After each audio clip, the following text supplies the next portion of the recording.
When we address the issue of poverty, I think we really have to look at who benefits from poverty. And the fact of the matter is the wealthy folks benefit from poverty. So in a way, you might say that the problem is not so much poverty as the problem is wealth, prosperity, and when it's taken to an extreme, that wealth is used as the measure of value in a culture, which is what's happened in our culture. And in fact, it began happening 3,000 years ago. And we've been moving in that direction ever since, so that we judge ourselves, we judge our societies, we judge individuals by how much wealth they have. In order for a relatively small percentage of the population to have a lot of wealth, you've got to have a very large percentage of the population essentially acting as slaves. They've got to be impoverished. So as long as we live in a system that honors that, in a system that requires slavery, in essence slavery, to move it forward, we're going to have poverty, because it's absolutely to the advantage of the corporatocracy, of the people who control our biggest businesses and corporations, to have a mass of poor people around the world that they can draw on for labor, that they can draw on to steal their resources, whether it's oil or diamonds or coltan or whatever the resources are. And as long as those people remain impoverished, as we call it, then they're at the mercy of those of us with wealth, and we get to exploit them. It's a sad fact of life that back in the 70s, when I was an economic hitman, we had a gap between rich and poor, but today it's twice as wide as it was then. And today, more than half the world's population lives on less than $2 a day, which, despite what a lot of people seem to think, isn't enough in almost any of these countries to live a decent life. It's a slave wage, really, when you come right down to it in most of these places. It's gotten worse. We've portrayed this period of time since 1970 to now as being a time of development, and being a time when the developed world has invested huge amounts of money in the developing world in order to help bring it up. But the fact of the matter is, none of that's happened. The fact of the matter is, we in the developed world have gotten richer and richer and richer and more prosperous and more powerful. They in the developing world have become poorer and poorer and poorer. Now, the deception here is that if you go into one of the major cities in almost any of these developing countries, you'll see incredible skyscrapers, beautiful buildings. It looks prosperous. What you don't see is that beneath all of that, there's a lot more poor people, and they're a lot poorer than they were before. So this whole idea of investing money in these countries and into the infrastructure and developing them hasn't worked from the standpoint of alleviating poverty or even reducing it. It's increased it. It has worked from the standpoint of making us richer, making the corporatocracy more powerful and richer. It's been a huge success from that standpoint. I think a basic question that we have to ask ourselves is who foments this system? And perhaps we have to then look at, if we are an empire, where's the emperor? Because there is no emperor of the world today, and the United States doesn't have an emperor, it seems. But in fact, we do. We have the equivalent, and that is what I call the corporatocracy, which are very few, primarily men, who run our biggest corporations, and through them they control the United States government and every other one in the world, too, that they want to control. And it doesn't matter whether in the United States we have a Republican or a Democrat in the White House or in Congress. There are details that make a difference, but from the standpoint of expanding the empire, it happens under both regimes because it's controlled by the corporatocracy. And in fact, at the highest levels, the people in the government and the people at the top of the big corporations are one and the same. They go through what we call the revolving door. So one year somebody's president of a huge corporation, and the next year he or she is Secretary of State or Vice President or even President. And so this system is controlled by what I call the corporatocracy. We can say without a doubt that this system is an absolute failure. From the most rational, objective economic standpoint, it's a failure. Less than 5% of the world's population live in the United States. We are consuming over 25% of the world's resources and creating roughly 30% of its major pollution. That's a failure. That's not a model you can take to China or India or Africa or Latin America. Simple mathematics tells you you can't repeat this model. 5% of the world consuming 25% of the resources. You can't, in China and India together, that takes us totally off the chart. It's a failed system.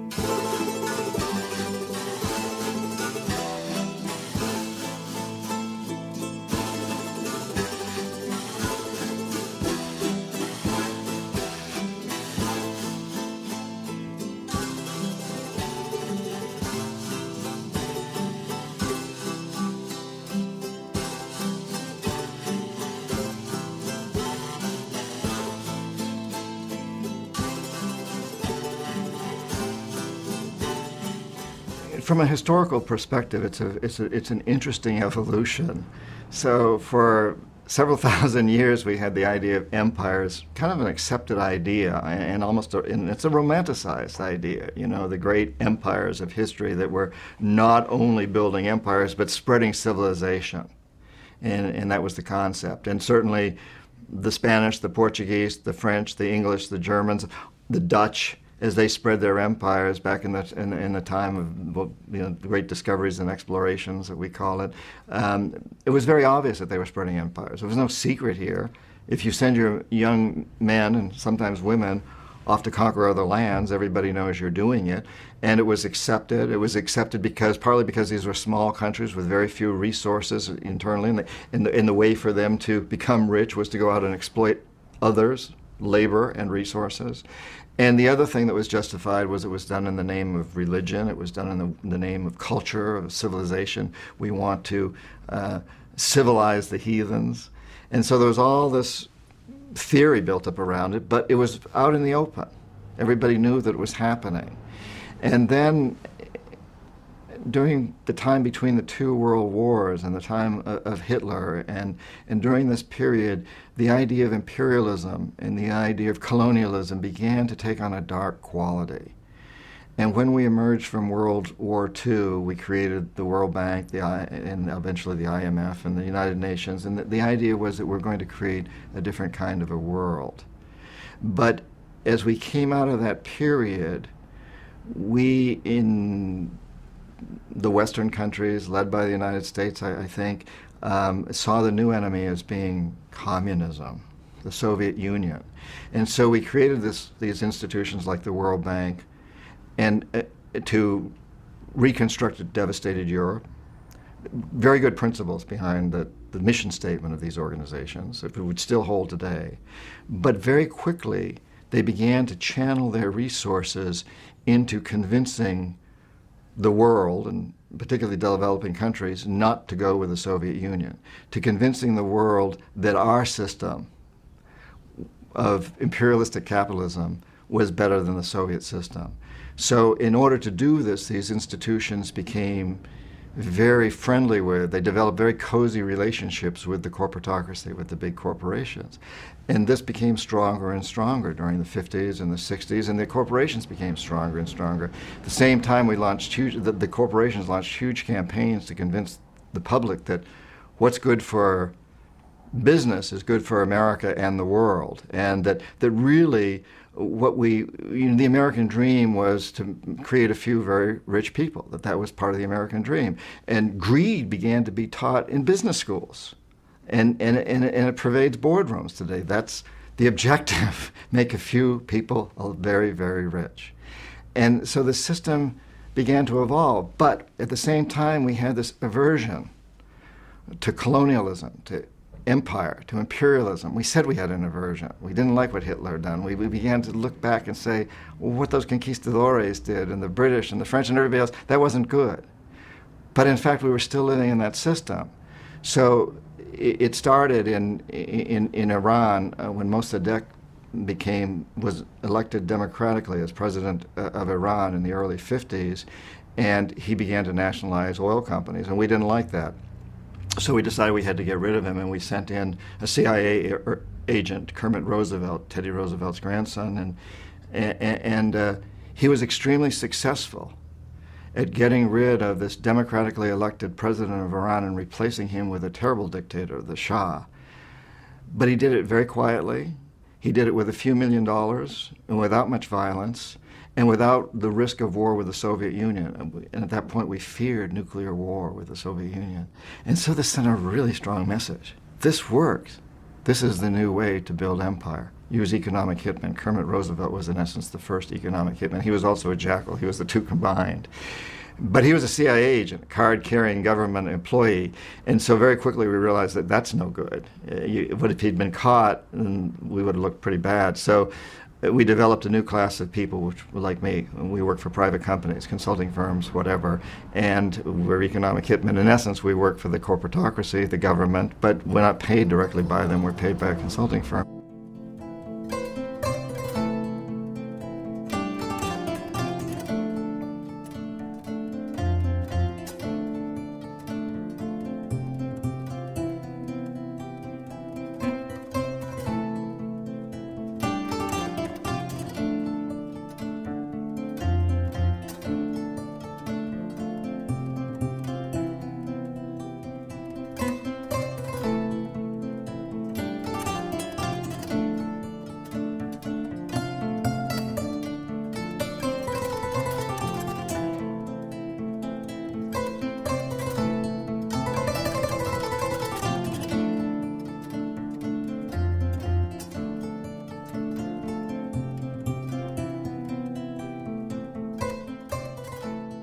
So how does the system really work?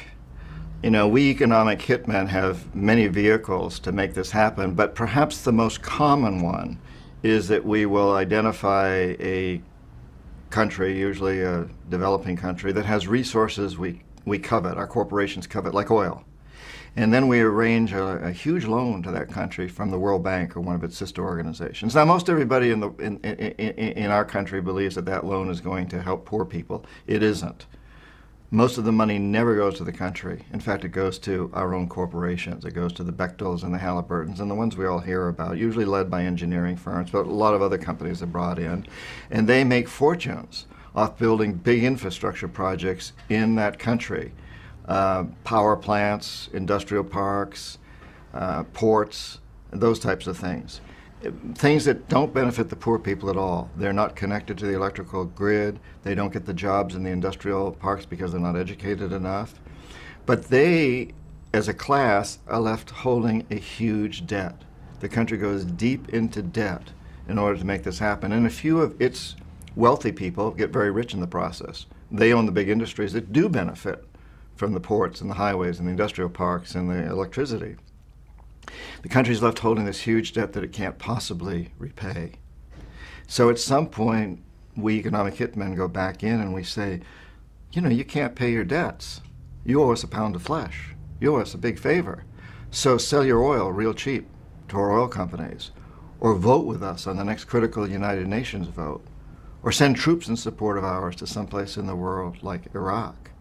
And so we use this whole process as, first of all, getting their money, basically, money we loan them, to enrich our own corporations, and then to use the debt to enslave them, to imprison them, to get them to have to agree to selling off their resources cheap. It's an amazing system, and in the process of doing that, we have, in essence, created this empire.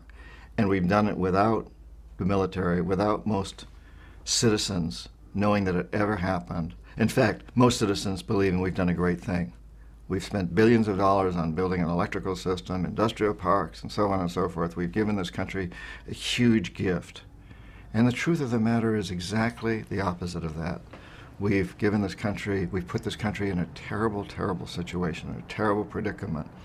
A few of its wealthy people have made a lot of money, and they've invested in real estate in Florida or Swiss banks or stock markets overseas. They've taken their money out of the country, and they've become very rich. And if something goes wrong in the country, they just leave. But the other people are left holding this huge debt, and as a result, they can't afford the education systems, the water and sewage systems that they need, the health care, and all the other civil amenities that they need. And of course, that in turn feeds the whole system, so we can go back in later and offer another loan to privatize their education system or to develop their sanitation system, and the process is repeated and repeated and repeated, and it just keeps going on. It's very effective. It's a very effective way of building an empire. It's very unfortunate that most people, certainly in America and I think many other places, feel that foreign aid is foreign aid, that it's altruistic, that it helps these countries, and it almost never does. There are some exceptions. After a tsunami or a great natural disaster, immediately some foreign aid goes in to put up tents and bring in food and water and so forth. But very soon after that, that gets corrupted too, and you start using that to build big hotels that are owned by the big international chains and restaurants and so on, not helping the mom and pop organizations. But we don't hear that. We think foreign aid is altruistic, that it's there to help people. In fact, it's only there to help the corporatocracy. Yeah, that's what it's for. That's how the system is set up. I think that's terribly unfortunate. I'd like to see foreign aid really work that way. You know, we could do some really good things with that. Or even better, just leave people alone. I find it fascinating that as I travel around Latin America, I speak Spanish, I've spent a lot of time there, what I'm hearing from the leaders there is not that they're looking for us for any kind of help at all. This whole new genre of leaders that is emerging is simply saying, let us use our own resources to pull our people up by their bootstraps. We can do it. Just don't steal our resources anymore.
When someone like me is sent into a country to justify a loan, for example, one to develop a power system, we develop these 20, 25-year economic forecasts that show that if we invest this money into the electric system, then the economy is going to take off. That's all that's needed. And we inflate these tremendously, hugely inflated forecasts. And these are not realistic by any means, and the people making the forecasts know they're not realistic. Tremendous pressure is put upon us. Tremendous pressure was put upon me to make these forecasts higher and higher and higher to justify more and more loans. So the economic forecasts are developed to justify loans, not to present any picture of reality. Modern econometrics and mathematical modeling of economies makes it quite easy to do this. You can change the statistics in such a way or massage them in such a way that they'll show you basically anything you want them to. I can share a personal experience about how we tweak economic forecasts, how we skew them. Certainly, I knew that's what I was supposed to do. My bosses at my company put a tremendous amount of pressure on me to do these things. And this pressure it's quite easy. I talk in one of my books about how the person who, my predecessor, was retiring, and he was determined to be integritous and not tweak the forecasts. So he was fired, and I was given his job with the clear understanding. I knew why he was fired, and I knew that if I wanted to progress in this company, I would tweak the forecasts. And when I later hired other people, and I ended up having several dozen very highly skilled economists and financial experts working for me, they all knew that their bonuses, their raises, everything depended on going along with this system.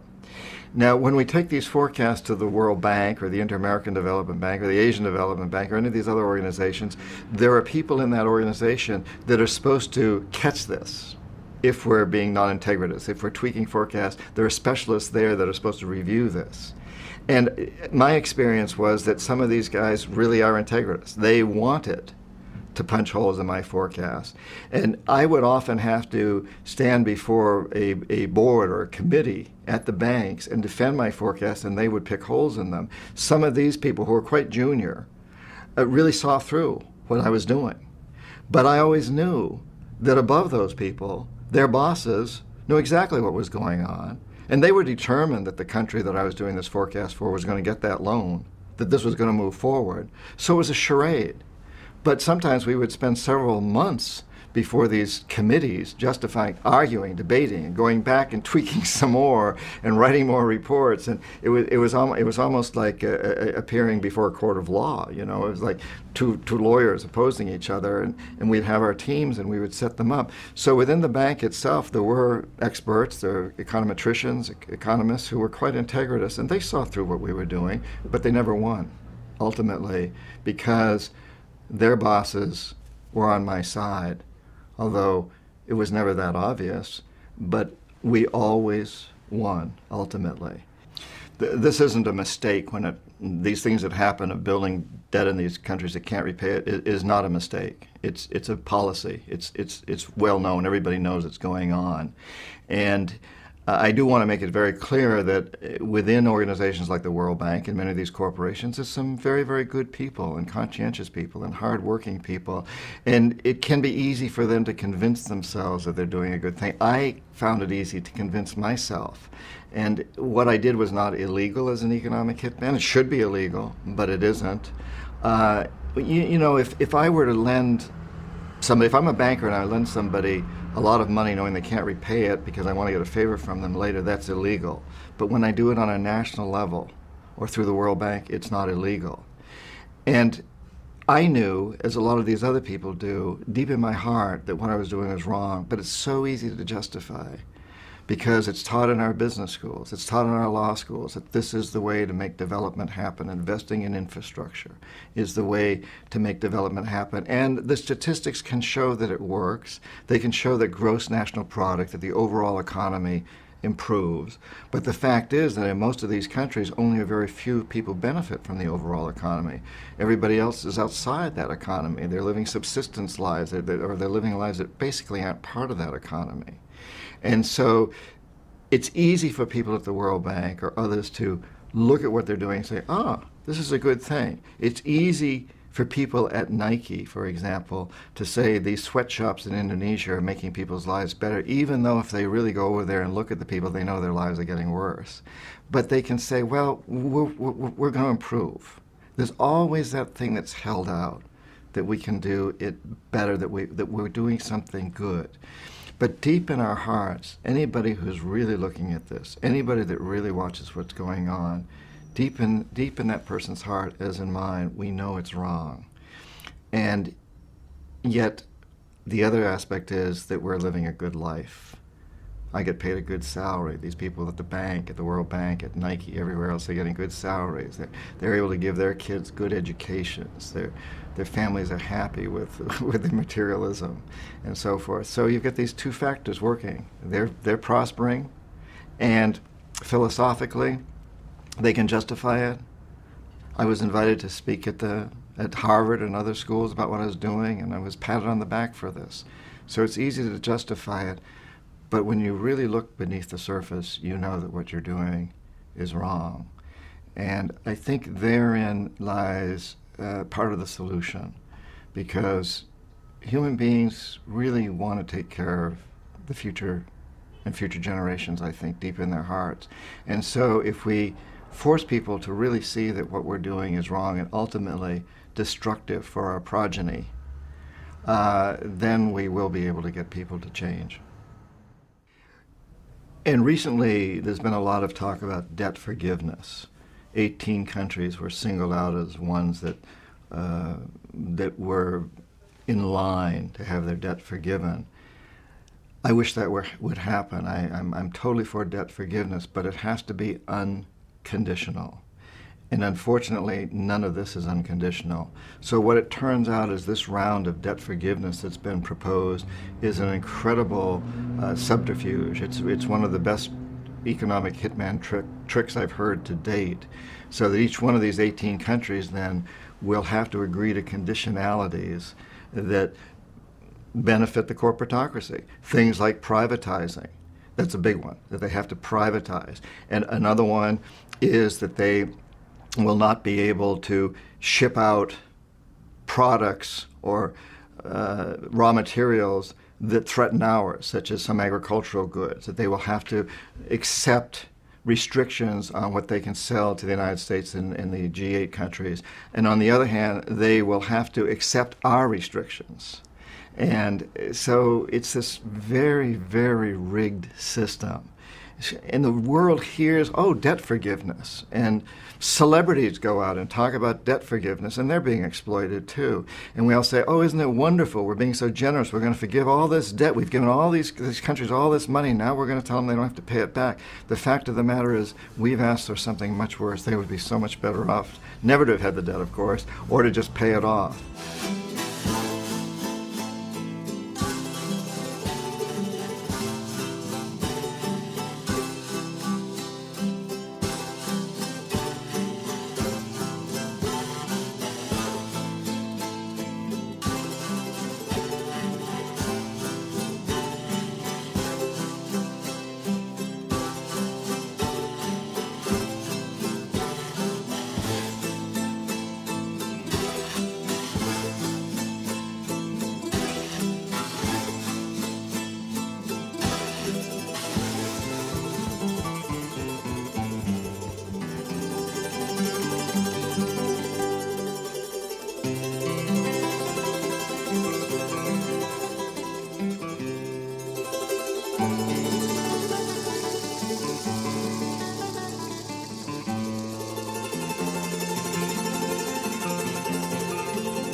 As an example, let's take a country that has accumulated a lot of debt, and they owe the World Bank or one of these organizations money. And they come back and say, well, you know, we need a new water system in one of our cities. For example, Bolivia did this with Cochabamba. We need a new water system. And the IMF at this point steps in and says, well, you've got a lot of debt, and somehow we've got to restructure things. We've got to implement some policies that'll rationalize this process. And so, yes, Cochabamba needs a new water system or better management. So what you need to do is privatize it, because obviously the current system isn't working. And so the deal is struck that there may be some money invested into that system if privatization occurs. And the privatization is rigged. You know, it's going to be one of our companies that's going to own it. In the case of Cochabamba, it was Bechtel, or a subsidiary of Bechtel. And they went in and developed the water system and restructured the whole thing in Cochabamba. And suddenly water became extremely expensive for the poor people. They couldn't afford it, and they rebelled against it. And they were very, very upset and rebelled against it. And eventually, Bechtel was forced to leave. But it didn't stop there, because Bechtel now says, well, you know, we've got lost profits. We expected to go in there and make certain profits. Now, legally, the United States and Bolivia do not have an agreement that allows a U.S. corporation to sue. So Bechtel used a subsidiary in one of its European countries, one of its own subsidiaries, that does have such an agreement, and went in and sued Bolivia for lost profits that they hoped to realize and weren't able to because they had to leave under protest. And this suit went on for a while. After Morales was elected president of Bolivia, Bechtel dropped the suit and basically went away.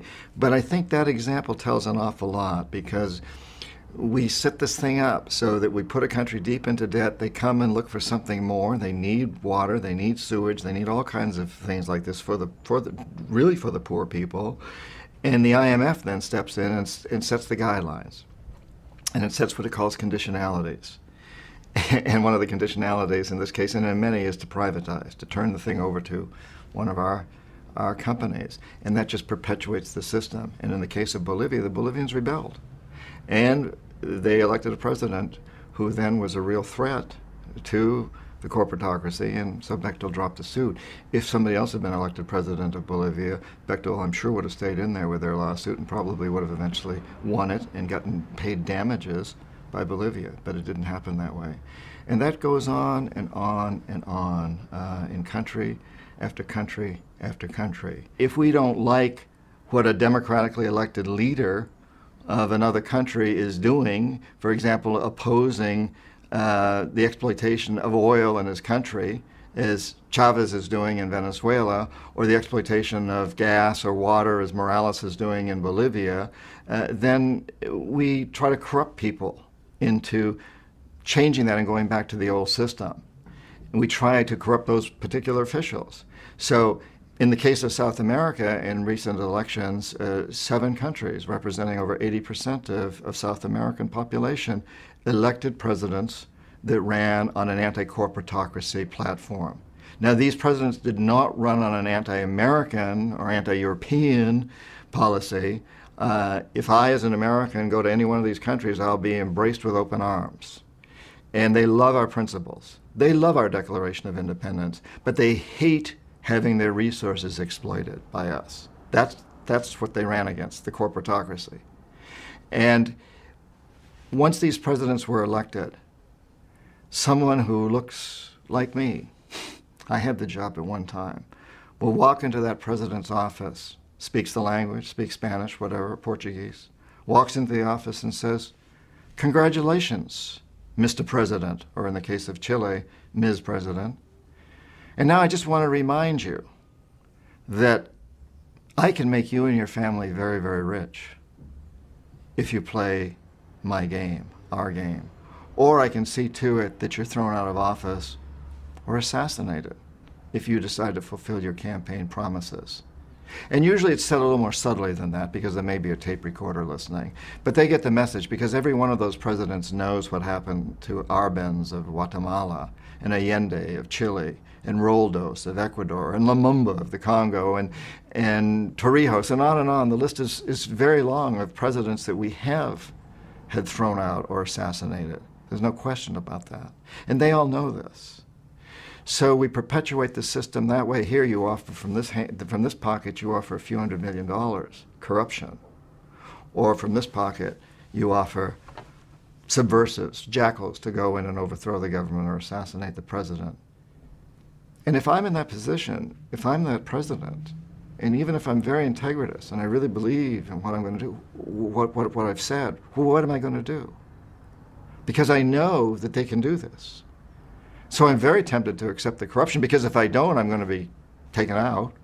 And if I'm taken out, what's the next guy going to do? He's going to be scared to death. And so, yes, there are a lot of very corrupt officials, but who's doing the corrupting? We're doing the corrupting in most cases. And I talked about this on a presidential level, but it happens all the way down through the ranks. It happens at every governmental level, and it happens in the corporations in those countries, and it happens throughout the whole system. So if the corporatocracy does not like what's going on in Nigeria or Botswana or Thailand or any other country, they go in and they send people like me and they send economic hitmen in and we try to corrupt the system. We offer the bribe and at the same time the threat. And if the leader doesn't buy, then in fact we do send in what we call the jackals, and they overthrow the government or they assassinate the leader. And this has happened time and time and time again. In Iran under Mossadegh, we overthrew a leader, a democratically elected leader, because he wanted to get more of the oil profits from Iranian oil to go to the Iranian people. We did the same thing in Iraq under Qasem, who was a very popular president of Iraq and decided that he wanted to get more of the profits from Iraqi oil to go to the Iraqi people, not to the foreign companies. So we decided he had to go, he had to be assassinated. We sent an assassination team in the early 60s. It was headed by a young man at the time who failed and got wounded in the process and had to flee the country. That was Saddam Hussein. He was our hired assassin. He failed, so the CIA went in directly and had Qasem publicly executed on Iraqi television and put Saddam's family in power. We've done this time after time after time. Usually the economic hitmen are successful, so we don't need to send in the jackals. But on those occasions when we're not successful, as for me, I failed with Omar Torrijos in Panama and Jaime Roldos in Ecuador. And so the jackals were sent in and assassinated these men. On the very few instances when neither the economic hitmen nor the jackals are successful, then and only then do we send in the military. And this is what happened in Iraq. The economic hitmen were unable to bring Saddam Hussein around. The jackals were unable to take him out. He had very loyal guards, and he had look-alike doubles, so it was difficult to take him out. And so we sent in the military. And the first time we sent in the military, we could have certainly taken Saddam out at that point, but we didn't want to. He was the type of strong man that the corporatocracy loves. He could keep the Iranians in their borders and keep the Kurds under control and keep pumping oil to us. And we figured that in '91, when we took his military out, that we had sufficiently chastised him that now he would come around. And he didn't. When the economic hitmen went back in the '90s, he still refused, and the jackals were unable to take him out then again. So this time we sent in the military, and we did take him out. And the rest is history.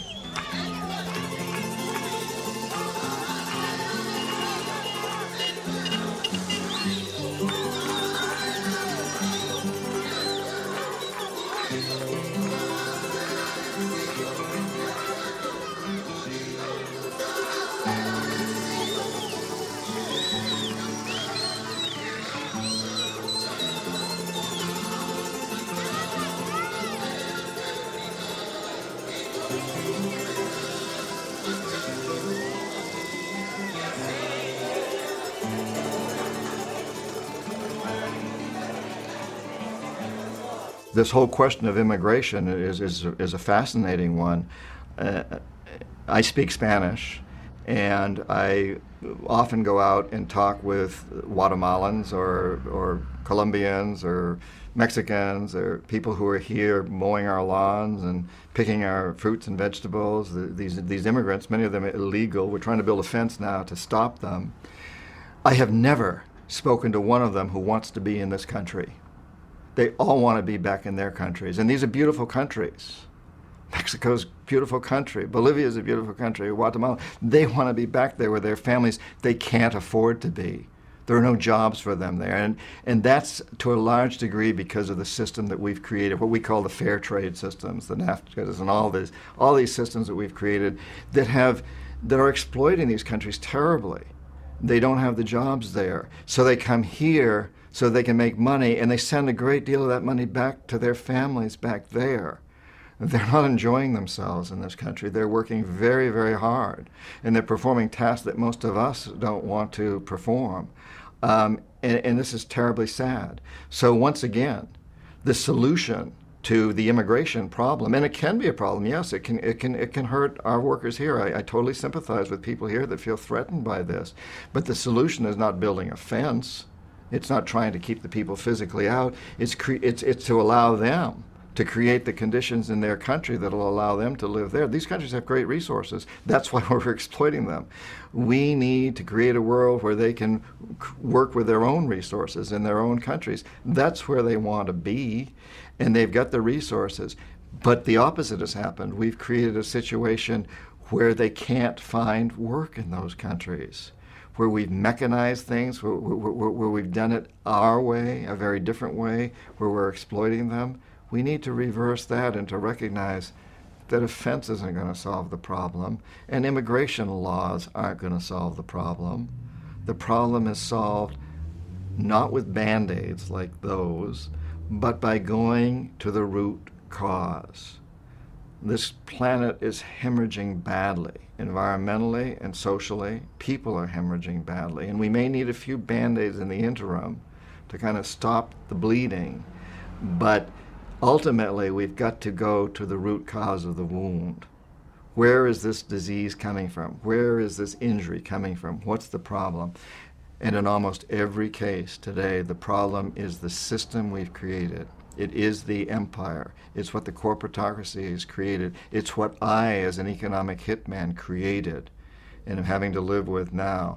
We need to go to that root cause, and we need to dig it out, get rid of it, change it, and implement a better system. I've met a lot of insurgents, revolutionaries. In writing books, I've sought them out. When I was an economic hitman, I had contact with them. I have never met one that wanted to be an insurgent. They want to be farmers. They want to be merchants. They want to be with their families. They don't want to carry guns. Now, I'm sure there's some crazy people out there. There's always a few that probably would do that. But the majority of these people are desperate, desperate people. Their families are starving. They don't see any hope for the future. They see themselves being terribly exploited and their kids being exploited. They're a lot like my own ancestors in the 1700s in this country who out of desperation stood up to the largest empire in the world. These people are seeing things the same way. They don't want to be doing that. They don't want to put their lives on the line. Whether it's in the Middle East or in South America or in Africa, most of these people are just plain desperate. The way for us to protect ourselves is not to think that we can kill them all, or not to think that we can control them by military means. The way to defend ourselves is to take away the conditions that cause the desperation, the hatred, and the anger. That's our best protection. Our money is not well spent when it goes into the military to go to other countries to think that we can put down people who are only trying to defend their lands and make a better life for them and their families. The way that we can defend ourselves is to give them the opportunity to really do that, to make a better life, and to make that commitment ourselves that we're going to work with them. We're going to be partners with these people to help them make a better life, because we know that will make our lives better and our children's lives. And that's the only way we can do it.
I think the solution is for all of us to understand that the only way we're going to have a sane and stable and sustainable world is through really, really helping these countries to do what they need to do themselves, giving the people in these countries the power to determine their own future, not allowing dictators to do it, not allowing our corporations to do it, to really give them the opportunity to do this, and to recognize that we truly are all one on this planet. We're very connected. We're a very, very small community. To pull the corporations off them, to stop exploiting them, and in fact to turn it around so that corporations and all of our institutions truly embrace them. If Nike's going to have factories in Indonesia, the Indonesian people, the workers in those factories, need to have a say, and they need to have a share, and their best interests need to be the first thing that Nike or any other corporation looks to. What it serves the best interests of the people working in these companies, not what serves the best interests of the owners of the corporation. And only by doing that, and only by all of us taking a stance that we're not going to buy the products from any company that doesn't do that, are we going to pull ourselves out of this.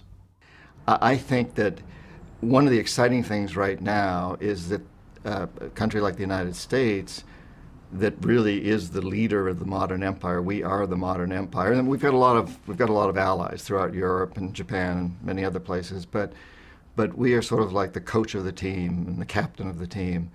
But at the core of our country, and at the core of many of the other countries also, are some very incredible principles of equality and sustainability and stability.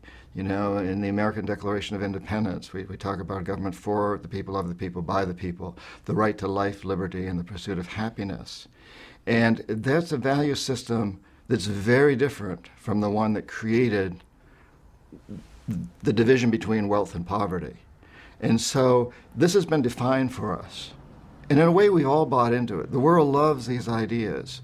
And the revolutions that are going on in South America today really reflect that. These countries are saying, this is what we want. Government for, of, and by the people. The right to life, liberty, and the pursuit of happiness for everybody.